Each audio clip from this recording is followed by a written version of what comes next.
बिस्मिल्लाहिर्रहमानिर्रहीम। अस्सलामु अलैकुम वरहमतुल्लाहि वबरकातुहू। मेरी इमरान खान से आखिरी मुलाकात 2014 में हुई थी। मैं उनके साथ बन्नू गया था। रेहाम खान भी हमारे साथ थीं। ये उस वक़्त तक सिर्फ एंकर थीं, मिसेस खान नहीं बनी थीं।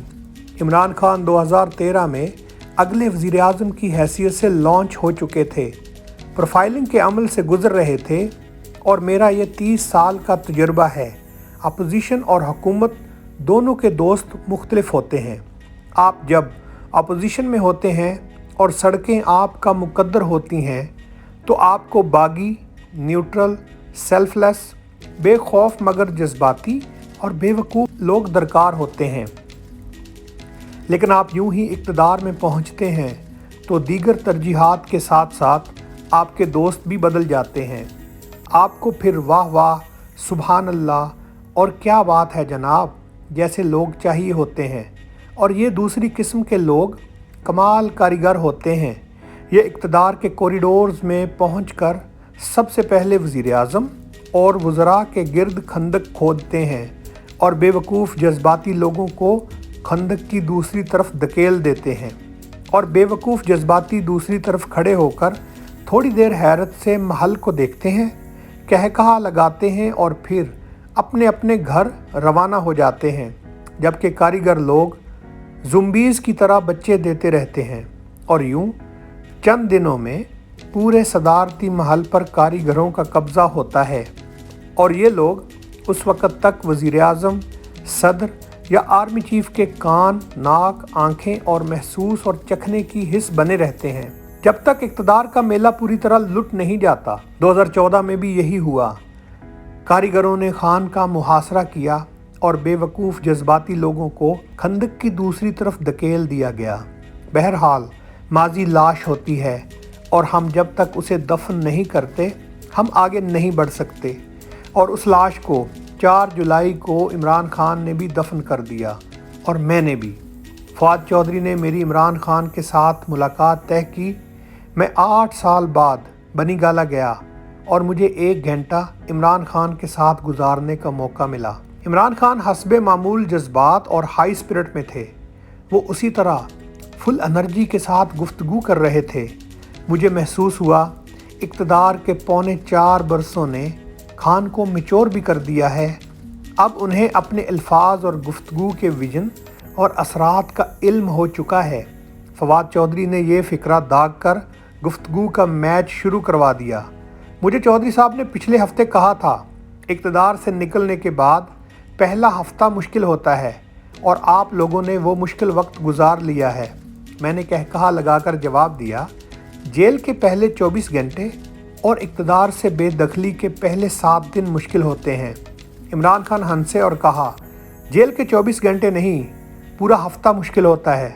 मेरा 7वां दिन ज़्यादा मुश्किल था। खान साहब ने उसके बाद अपने इक़्तिदार के पौने 4 सालों के राज खोलना शुरू कर दिए। उन्होंने तस्लीम किया, हमारे पहले 2 साल मुश्किल थे, हमसे मईशत नहीं संभल रही थी, लेकिन हमने बहरहाल जैसे तैसे मामलात कंट्रोल कर लिए, हम मुल्क को ट्रैक पर ले आए। उन्होंने तस्लीम किया, हम एहतसाब करना चाहते थे लेकिन हमारे हाथ बंधे हुए थे। चेयरमैन नैब किसी और जगह से हदायत लेता था। मैं जब भी आसिफ अली जरदारी, बिलावल भुट्टो और कराची के करप्शन केसेस की बात करता तो मुझे जवाब दिया जाता था, आप पंजाब से उस्मान बुज़दार को हटा दें। मैं उन्हें कहता था, पंजाब और बुज़दार इशू नहीं, इशू कराची है। ये मुल्क का फाइनेंशियल कैपिटल है, हमने उसे साफ़ करना है। इमरान खान ने दावा किया, हमने तामीराती इंडस्ट्री को एमनेस्टी दी तो मुल्क में कंस्ट्रक्शन का बूम आ गया। सीमेंट, सरिया, ईंटें तक महंगी हो गईं। मुल्क में मज़दूर और मिस्त्री नहीं मिलते थे, लेकिन कराची में किसी किस्म की तामीराती सरगर्मी नहीं थी। मैंने मीटिंग बुलाई, उसमें सिंध का चीफ सेक्रेटरी भी मौजूद था, KDA का चेयरमैन भी और आबाद, association of builders and developers of Pakistan का सरबराह भी। मैंने कराची में कंस्ट्रक्शन ना होने की वजह पूछी तो आबाद के चेयरमैन ने कराची के अफसर की तरफ इशारा करके कहा, हम जब तक इस शख्स को 3 करोड़ रुपए न दें ये फ़ाइल ही मूव नहीं करता। मैंने चीफ सेक्रेटरी, वज़ीर आला और दूसरे आला ओहदेदार से पूछा, आपके पास क्या जवाब है? तो उनके पास कोई जवाब नहीं था। मैंने ये इशू न्यूट्रल्स के सामने भी उठाया, लेकिन मुझे जवाब मिला, आप बस बुज़दार को हटा दें। मैंने इमरान खान से पूछा, आपसे जब सब लोग मुतालबा कर रहे थे तो आपने उस्मान बुज़दार को क्यों नहीं हटाया?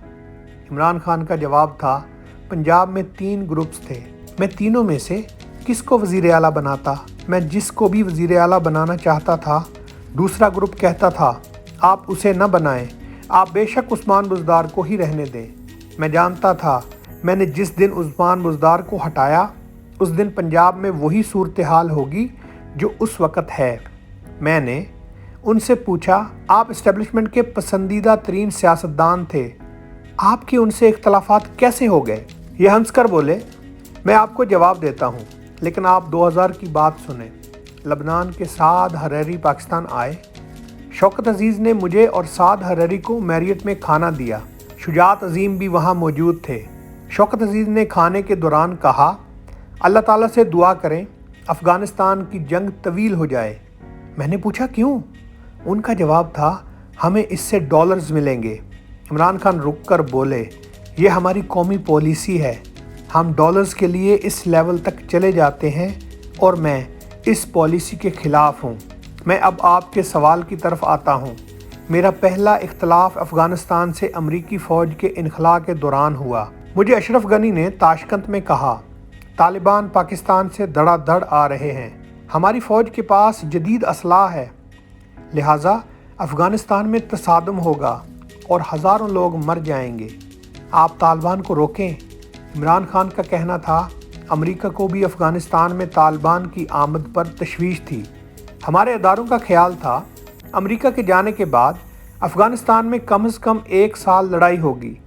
अल्लाह का करम हुआ, अफ़गान फोर्सेस ने तालिबान के सामने सरेंडर कर दिया और तालिबान अमन के साथ इक़्तिदार में आ गए, वरना वहाँ जंग छिड़ जाती और पाकिस्तान पर इक़्तिसादी पाबंदियाँ लग जाती।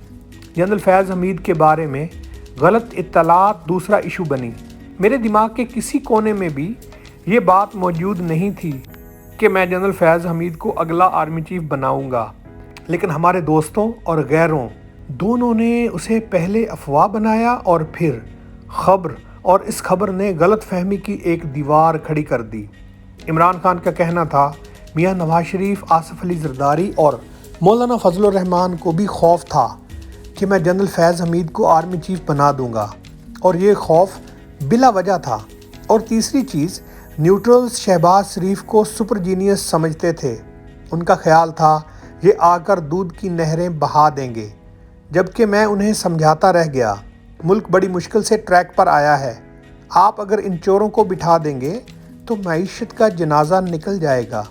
ये नहीं माने और आखिर में मेरी बात बिल्कुल सच साबित हुई। मैंने पूछा, और 9 और 10 अप्रैल की दरमियानी रात क्या हुआ था? ये हंस कर बोले, टेलीफोन आए थे, मैंने काबीना से साइफर को डीक्लासिफाइड करने का ऑर्डर लिया, एंकर से मिला और वज़ीर आज़म हाउस के अंदर आ गया तो मेरे साथियों के चेहरों पर हवाइयाँ उड़ रही थीं। हमारे स्पीकर असद कैसर की कांपें टांग रही थीं, उनके मुंह से लफ्ज़ नहीं निकल रहे थे।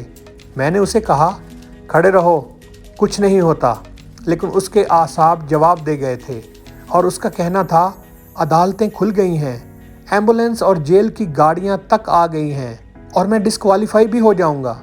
यूँ हमारा स्पीकर एक कॉल पर ढेर हो गया और अदम एतमाद कामयाब हो गई, वरना हमने असम्बली की कार्रवाई को 3-4 दिन और घसीटना था। मैंने उनसे पूछा, आप अब क्या देख रहे हैं? ये हंस कर बोले, हमने अगर इलेक्शन ना करवाए तो मुल्क डिफ़ॉल्ट कर जाएगा। मैंने पूछा, आपकी नज़र में कोई वे फॉरवर्ड, कोई रास्ता? इमरान खान ने हंसकर जवाब दिया, सिर्फ एक ऑप्शन, आप नए इलेक्शन करवा दें, फ्रेश मैंडेट ही मुल्क को बचा सकता है। इस हुकूमत के बस की बात नहीं, ये मुल्क को हर गुज़रते दिन पीछे लेकर जा रहे हैं।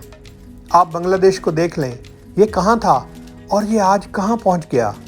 इंडिया 90 की दिहाई में कहाँ था और ये आज कहाँ आ गया है, जबकि हम कहाँ थे और आज कहाँ पहुँच गए हैं।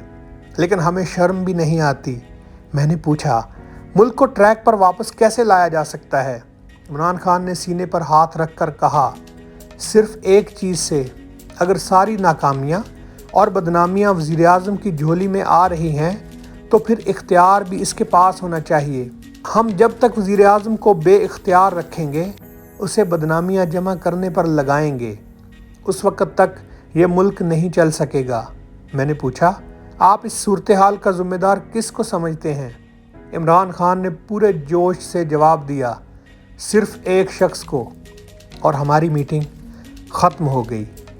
شکریہ دوستو، ہمارے چینل کو سبسکرائب کریں، ویڈیو کو شیئر کریں۔ السلام علیکم ورحمۃ اللہ وبرکاتہ۔